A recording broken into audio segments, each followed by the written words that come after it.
एक उदाहरण से स्पष्टता से समझते हैं। सीता जी अशोक वाटिका में रावण की कैद में बैठे थे। तब की ये बात है। रावण की एक बूढ़ी दासी ने सीता जी को समझाने की कोशिश की। सीता देवी, आप यदि गणित सीखी हो तो भी समझ में आ जाए, ऐसी ये सीधी और सरल बात है। यदि आप छोटा सा समझौता कर लो तो युद्ध रुक जाए। आपकी एक की जिद के कारण लाखों सैनिकों के प्राण जाएंगे। आप अपने शरीर को रावण को सौंप दो तो रामचंद्र जी आपको छुड़वाने के लिए लड़ाई नहीं करेंगे। वो यदि लड़ाई ही नहीं करेंगे तो लाखों महिलाएं विधवा नहीं होगी, लाखों माँ अपने लाडलों को नहीं गवाएंगी और लाखों बच्चे अनाथ नहीं होंगे। सिर्फ अकेले आपके एक के कारण ही सारी लड़ाई खड़ी होने जा रही है। एक का शील महत्व का या लाखों की हिंसा, आप ही बताइए। सीता जी ने अद्भुत जवाब दिया, माता जी, आप मेरे माता जी की उम्र के हो गए हो, फिर भी आपके मुंह से ऐसी बातें सुनकर मुझे आपको माता जी कहने में भी शर्म आ रही है। लगता नहीं है कि आप परिपक्व बुद्धि के धारक हो। फिर भी आपने मुझे प्रश्न किया है तो मैं बता दूं कि मेरा गणित आपसे भी अच्छा है।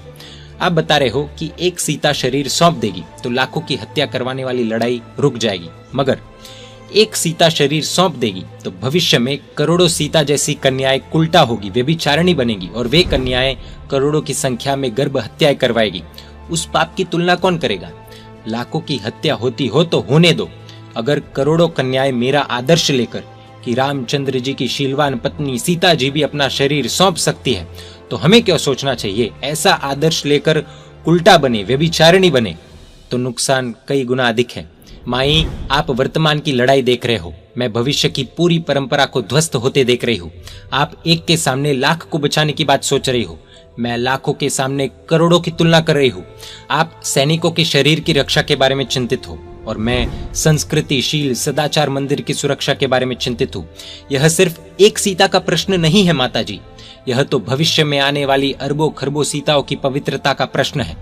पवित्रता यदि खत्म हो गई तो फिर कुछ नहीं बचेगा। कितनी सटीक बात की। यह युद्ध एक स्त्री के कारण नहीं, पुरुष की जिद के कारण, वासना की हट के कारण, हिंसा का पक्षपात करने के कारण और सिर्फ वर्तमान कालीन तुच्छ विषय सुखों के हटाग्रह के कारण हो रहा था।